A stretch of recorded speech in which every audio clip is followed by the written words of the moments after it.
நண்பர்கள் அனைவருக்கும் வணக்கம். ஐபிஎல் மேட்சோட ரிவ்யூ பத்தி பார்க்கலாம். நேத்தைக்கு ராஜஸ்தான் ராயல்ஸ் வெர்சஸ் ஜிடி இவங்க 2 பேருக்கும் மேட்ச் நடந்தது. இந்த மேட்ச் 2 பேருக்குமே ரொம்ப முக்கியமான மேட்ச். ஏன்னா ஜிடிக்கு அந்த மொமெண்டத்தை அப்படியே கேரி ஓவர் பண்ணணும். டாப் 2க்குள்ள வந்து போகணும். அதுக்கு அந்த மேட்ச் வின் பண்ணி ஆகணும். ராஜஸ்தான் ராயல்ஸுக்கு இருக்கிற மேட்சஸ்ல வந்து வின் பண்ணி ஒரு 7 வெற்றி பெற்றோம் அப்படின்னா அதுல வந்து கொஞ்சம் வந்து சான்ஸ் கிடைக்கும். ஒருவேளை வந்து பிளே ஆஃப் போறதுக்கான ஏதாவது ஸ்லைட் சான்ஸ் இருக்குதான்னு பார்ப்போம். அப்படின்றதுனால இந்த மேட்ச் வின் பண்ணி ஆகணும் அப்படின்ற மாதிரி அவங்களுக்கும் ஒரு கட்டாயம். ஸோ டாஸ் வின் பண்ணாங்க ராஜஸ்தான் ராயல்ஸ். ஃபர்ஸ்ட் வந்து பவுலிங் எடுத்தாங்க. பேட்டிங்க்கு வந்தாங்க வழக்கம் போல கில் அண்ட் சாய் சுதர்சன். இவங்க 2 பேரும் ஒரு சாலிட் பார்ட்னர்ஷிப் சூப்பரா பண்ணாங்க. ஸோ அவரு நம்ம சாய் சுதர்சன் 39 ரன்கள் அடிச்சாரு, கில் 84. அதுக்கப்புறம் வந்த பட்லர் அவர் வந்து 26 பால்ல வந்து 50. ஸோ இவங்களோட உதவியோட அவங்க வந்துட்டு 20 ஓவரில் 209 ரன்கள் வந்து அடித்தாங்க. ஸோ நல்ல ஒரு ரன்கள்னு சொல்லலாம். 209 ரன்கள் இதை வந்து அவ்வளோ ஈஸியாக வந்து எடுத்துட முடியுமா அப்படின்ற மாதிரி தான் ராஜஸ்தான் ராயல்ஸ் வந்து நினச்சிருப்பாங்க. ஸோ ஈஸியாக வந்து நம்ம ஜிடி வந்து வின் பண்ணிடலாம் அப்படின்ற மாதிரி ஃபீல் பண்ணியிருப்பாங்க. ஏன்னா அவங்களுக்கு வந்து எக்ஸ்பீரியன்ஸ் பவுலர்ஸ் வந்து நிறைய இருக்காங்க. சிராஜ், இஷாந்த் சர்மா, அப்புறம் ரஷித் கான், இந்த மாதிரி வந்து எக்ஸ்பீரியன்ஸ்டு பவுலர்ஸ்லாம் இருக்கிறதுனால கண்டிப்பாக நம்ம வின் பண்ணிடலாம் அப்படின்ற மாதிரி தான் நினச்சிருப்பாங்க. ஆனா அவங்களோட எண்ணத்துல எல்லாம் வந்து நான் இருக்கேன், நீங்க அப்படியெல்லாம் ஈஸியா நினைச்சிட முடியாதுன்னு சொல்லிட்டு தனியாளா நின்று ஒரு சின்ன பையன், 14 வயசு பையன் அப்படியே வந்து சூரியன் மாதிரி சுட்டரிச்சிருக்கான் அப்படின்னு தான் சொல்லணும். அதனாலதான் அவனுக்கு சூரியவன்சின்னு பேர் வச்சிருக்காங்களா என்னன்றது தெரியல. என்ன மாதிரியான ஒரு அதிரடி. ஸோ வந்து நமக்கு அப்படியே பார்க்க வந்து கண்கொள்ளா காட்சியா இருந்தது. ஸோ மேட்சையும் வந்து நான் 50 அடிச்சதுக்கு அப்புறம் தான் வந்து பார்க்க ஆரம்பிச்சேன். ஹைலைட்ஸ் தான் பார்க்க ஆரம்பிச்சேன். 50க்கு அப்புறம் தான் வந்து மேட்சை வந்து லைவா பார்க்க ஆரம்பிச்சேன். சரி, ஓகே, இது ராஜஸ்தான் ராயல்ஸ் ஜிடி மேட்ச் வந்து ரொம்ப இன்ட்ரெஸ்டிங்கா இருக்காது, இதை என்னத்த உட்காந்து பார்த்துக்கிட்டேன் அப்படின்ற மாதிரி தான் தாட் ப்ராசஸ் இருந்துச்சு. ஆனா எதேச்சியா வந்து சேனல்ல வைக்கும்போது தான் தெரிஞ்சது வைபவ் சூரியவன்சியோட அதிரடி. பார்த்ததுக்கு அப்புறம் 20 பால்ல 50 அப்படிதான் அந்த ஸ்டேஜ் தான் இருந்துச்சு. 17 பால்லயே 50 அடிச்சிட்டாரு. பட் வந்து 20 பால் 50 அப்படின்ற மாதிரி தான் நான் பார்க்கும்போது ஸ்கோர் கார்டு இருந்துச்சு. 50ல இருக்கிறாரு. அதுக்கப்புறம் வந்து 7th ஓவர் வந்து ரஷித் கான், வேர்ல்டுலயே ஒரு பெஸ்ட் மிஸ்ட்ரி ஸ்பின்னரா பார்க்கப்படுறவரு, அவர் வந்து போடுறாரு. அந்த பால் எப்படி வருது என்ன வருது அதெல்லாம் கணிக்கவே இல்லை. எடுத்தோடனே சுத்துறாரு அந்த வைபவ் சூரியவன்சி. எப்படி வந்து அந்த ஒரு தைரியம் வருதுன்னு தெரியல. ஏன்னா அந்த பால் டேர்ன் ஆகும், அது வந்து நம்ம விக்கெட் போடுறதுக்கான வாய்ப்பு இருக்கு. அதை பத்திலாம் எந்த ஒரு கவலையும் கிடையாது, எந்த ஒரு அச்சமும் கிடையாது. ஸோ வந்து நான் வந்து அதிரடியா ஆடணும் முடிவு பண்ணிட்டேன் அப்படின்னு சொல்லிட்டு சுத்தினாரு. பட் அதுல வந்து அவுட் சைட் லெக்ல பட்டதுனால மிஸ் ஆயிடுச்சு. ஸோ அதுக்கப்புறம் அதிரடியை நிறுத்தவே இல்லை. எல்லா பாலையும் மேக்சிமம் எல்லா பாலையும் வந்து அடிச்சு சிக்ஸருக்கு அனுப்பணும் அப்படின்றது மட்டும்தான் அந்த பையனோட மனசுல இருக்குன்னு நினைக்கிறேன்.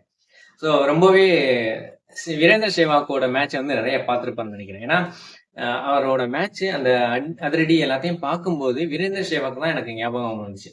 ஏன்னா வந்து நிறைய பேட்டிகள்ல சச்சினும் சொல்லியிருக்காரு, கங்குலியும் சொல்லியிருக்காரு, இந்த பால் வந்து பொறுமையா ஆடு அப்படின்ற மாதிரி சொல்லுவோம், ஆனா அந்த பால் வந்து பவுண்டரி அடிப்பார் சேவாக்கு.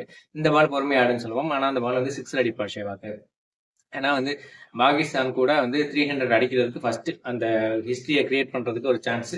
அப்போதைக்கு வந்து சச்சின் போய் சொல்றாரு, நீ வந்து ஃபர்ஸ்ட் மேன் டு ரீச் 300 இருக்க போற, அவசரப்பட்டு ஆடாத, கொஞ்சம் பொறுமையா ஆடு அப்படின்ற மாதிரி நான் சொன்னேன். அப்பவும் வீரேந்தர் சேவாக் 6 அடிச்சுதான் அந்த 300 வந்து பினிஷ் பண்ணாரு அப்படின்ற மாதிரி சச்சின் டெண்டுல்கர் கூட சொல்லியிருந்தாரு. ஸோ வந்து தான் சொல்றத வந்து கேட்காம தனக்கு வந்து அதிரடி ஆட்டம் தான் முக்கியம், எந்த பாலை வந்து 6 அடிச்சே ஆகணும் அப்படின்ற மாதிரி வந்து ஒரு மைண்ட் செட் உள்ள ஒரு ஆள்னாலதான் அந்த மாதிரி பிளே பண்ண முடியும்.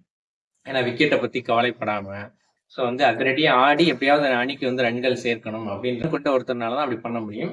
ஸோ அதுதான் வந்து வைபவ் சூரியவன்சி வந்து பண்ணியிருக்காரு. அதுக்கப்புறம் வந்துட்டு 64 to 94 ஒரே ஓவர், அந்த கரீம் ஜனத் ஓவர்ல 6 6 4 4 4 6. ஸோ வந்து ஒரே ஓவர்ல 30 ரன்ஸ், 64 to 94. அன்பிலீவபிள் ஹிட்டிங்னு சொல்லலாம். எந்த ஒரு பாலுமே வந்து ஒரு மிஸ் ஹிட் அப்படின்ற மாதிரி சொல்ல முடியாது, எல்லாமே கிளீன் ஹிட், சூப்பரான அடி. கரெக்டா வந்து எந்த பாலுக்கு எந்த ட்ரீட்மெண்ட் கொடுக்கணுமோ அப்படியே வந்து சூப்பரா ஆடி இருக்கிறாரு. சரி, ஓகே, 94 தான் வந்துட்டாரு. அதுக்கப்புறம் வந்து ஜெய்சன் வந்து சொல்றாரு கீப் கோயிங் அப்படின்ற மாதிரி சொல்லிட்டு இருக்காரு. 94 வந்துட்டாரு. எல்லாரும் என்ன நினைப்போம், ஏன்னா ஃபர்ஸ்ட் ஒரு 14 வயசு பையன் ஐபிஎல் ஆடுறான் அப்படின்றதே ஒரு பெரிய விஷயம். ஸோ அந்த வந்து ஸோ அதுக்கப்புறம் வந்து ஒரு குயிக் ஃபயர் ஒரு குயிக் ஃபேர் 50 அதுவே ஒரு ரெக்கார்டு. அதுக்கப்புறம் வந்து ஒரு குயிக் ஃபேர் 100 அப்படின்ற மாதிரி ஒரு ரெக்கார்டு படைக்க போறோம். இருந்தாலும் வந்து நம்ம வந்து 100 அடிக்கணும் அப்படின்றத நம்ம மைண்ட் செட்ல வந்து ஓடிட்டு இருக்கும். அந்த ரெக்கார்டு அப்படின்றத விட 100 அடிச்சாகணும் அப்படின்ற மாதிரி மைண்ட் செட் ஓடி இருக்கும். ஓகே, ஒரு வேலை வந்து கொஞ்சம் பொறுமையா ஆடுவோம், 100 அடிச்சோம்னா வந்து நமக்கு கொஞ்சம் நிம்மதியா இருக்கும் அப்படின்றதுனால ஸோ ஜென்ரலா வந்து நம்ம எல்லாரும் வந்து என்ன திங்க் பண்ணுவோம், பொறுமையா ஆடுவோம் அப்படின்ற மாதிரி தான் திங்க் பண்ணுவோம். ஆனா 94ல இருக்காரு, திருப்பியும் வந்து ரஷீத் கான் போடுறாரு. அவர் ஒரு மிஸ்ட்ரி ஸ்பின்னர் தான். ஏற்கனவே வந்து 6 அடிக்க எய்ம் பண்ணி எல்பிடபிள்யூ கிட்ட போயிடுச்சு, பட் அவுட் சைட் லெக்குன்றதுனால தப்பிச்சிட்டாரு. ஆனா அந்த பயம்லாம் எதுவுமே கிடையாது. அடுத்து 10.2ல 94ல இருக்கிறாரு, 6 அடிச்சு 100 வந்து ஃபினிஷ் பண்றாரு. ஒரு பெரிய துணிச்சல் தான் வேணும், அபார துணிச்சல் வேணும். ஏன்னா வந்து 14 வயசு, இளம் கன்று பயம் அறியாது அப்படின்ற மாதிரி சொல்லுவாங்க. அதுக்கு ஒரு எக்ஸாம்பிளா இருக்கிறாரு வைபவ் சூரியவன்ஷி. ஒரு சூப்பரான ஹிட்டிங் சொல்லலாம். 35 பால்ஸ்ல வந்து 100. இவருக்கு முன்னாடி 37 பால்ல 100 அடிச்சிருக்கிறார் யூசுப் பதான். அவரும் ராஜஸ்தான் ராயல்ஸ் அணிக்காக தான் அடிச்சிருக்கிறார். அதுதான் இந்தியன் பிளேயர்ல ஹையஸ்ட் ரெக்கார்டா பார்க்கப்பட்டது. 30 பால்ல 100 அடிச்சு யூனிவர்சல் பாஸ் கெயில் வந்து ஃபர்ஸ்ட் இடத்துல இருக்கிறாரு. ஸோ அதுக்கப்புறம் வந்து 35 பால்ல 100 அடிச்சு இப்போ வைபவ் சூரியவன்ஷி யூசுப் பதான் ரெக்கார்டை வந்து பிரேக் பண்ணியிருக்காரு. இதுல ஒரு சுவாரஸ்யமான விஷயம் என்ன அப்படின்னா, யூசுப் பதான் அந்த ரெக்கார்டை படைக்கும் போது வைபவ் சூரியவன்ஷி பிறக்கவே இல்லை. ஸோ என்ன ஒரு சுவாரஸ்யம் பாருங்க. ஸோ அப்படி வந்து ஒரு அதிரடி. ஏன்னா 14 வயசு பையன் ஒரு ஐபிஎல் விளையாடும் போது கொஞ்சம் பொறுமையா ஆடுவோம் அப்படின்ற மாதிரி தான். ஏன்னா எல்லா எக்ஸ்பீரியன்ஸ்டு பிளேயர்ஸ் இருக்காங்க. ஈவன் வந்து ரோஹித் சர்மா கூட ரஷீத் கான் பால் அப்படி ஒரு 94ல இருக்கும்போது 6 அடிக்கணும் அப்படின்னு சொல்லிட்டு எய்ம் பண்ணுவாரா அப்படின்னு நமக்கு ஒரு டவுட் தான் இருக்கும். ஏன்னா அவர் வந்து அவரோட பாலை மெரிட்டை பார்த்து ஆடுவார். ஆனா வந்து வைபவ் சூரியவன்ஷி அப்படி ஆடல. ஸோ வந்து எல்லா டைமும் நான் ஹிட் பண்ணணும் அப்படின்ற மாதிரி மைண்ட் செட்ல ஃபிக்ஸ் பண்ணிட்டு ஆடி இருக்கிறாரு. ஸோ ஒரு ஃபென்டாஸ்டிக் 100. அதனால வந்து அவங்க ஈஸியா வந்து 212 வந்து அடிச்சு வின் பண்ணிட்டாங்க. ஸோ அதுக்கப்புறம் வந்து ரியான் பராக் அவரும் வந்து 15 பால்ஸ்ல 32 அப்படின்ற மாதிரி அடிச்சாரு. ஜெய்ஸ்வால் அவர் வந்து ஒரு 70 அடிச்சாரு. ஸோ இவங்களோட உதவியோட ராஜஸ்தான் ராயல்ஸ் வந்து ஒரு எளிதான வெற்றியை பெற்றுட்டாங்க. ஸோ அவங்களுக்கு ஒரு நல்ல ஒரு மொமெண்டம் கிடைச்சிருக்கு. இந்த ஒரு மொமெண்டம் ஒருவேளை வந்து வைபவ் சூரியவன்ஷி அந்த அவங்க லாஸ்ட்ல வந்து அந்த 2-3 டைம்ஸ் வந்து கரெக்டா வந்து லாஸ்ட் ஓவர்ல தோத்தாங்கல்ல. ஸோ அந்த ஒரு மேட்ச்ல வந்து வைபவ் சூரியவன்ஷியும் ஒரு மேட்ச்ல இருந்து இருந்தாரு. இருந்தாலும் வந்துட்டு இவர் வைபவ் சூரியவன்ஷி இயர்லியராகவே கொண்டு வந்திருந்தாங்க அப்படின்னா மேபி அவங்களோட இந்த வருஷ ஐபிஎல் வந்து சேஞ்ச் ஆயிருக்குமோ அப்படின்ற மாதிரி நினைக்கிற அளவுக்கு அவரோட பேட்டிங் இருந்தது. அந்த ஒரு லாசிங் மொமெண்டத்துலேருந்து வின்னிங் மொமெண்ட்டுக்கு கேரி ஓவர் பண்ணியிருக்காரு வைபவ் சூரியவன்ஷி. ஸோ இந்த ஒரு மொமெண்டத்தை அப்படியே கேரி ஓவர் பண்ணி அவங்க வந்து அப்படியே முன்னேறி போனாங்க அப்படின்னா மேபி ஸ்லைட் சான்சஸ் வந்து கிடைச்சாலும் கிடைக்கலாம், நம்ம சொல்ல முடியாது. பட் அதுக்கு வந்து இருக்கிற மீத மேட்சஸ் எல்லாத்தையுமே வின் பண்ணி ஆகணும். அது கொஞ்சம் சிரமம் தான். பட் இந்த மேட்சுக்கு அவங்க போட்ட எஃபர்ட்டுக்கு வைபவ் சூரியவன்ஷி பண்ண அந்த ரெக்கார்டுக்கு டிராவிட்லாம் வந்து எழுந்து நின்று கைதட்டினார். ஏன்னா இது வந்து ஒரு பெரிய சாதனை இல்லை. 14 வயசுல இப்படி வந்து ஒரு இன்டர்நேஷனல் பவுலர்ஸை இப்படி ஒரு ஹார்ட் ஹிட் பண்ணி 94ல இருந்து 6 அடிக்கிறதுன்றது மிகப்பெரிய விஷயம்.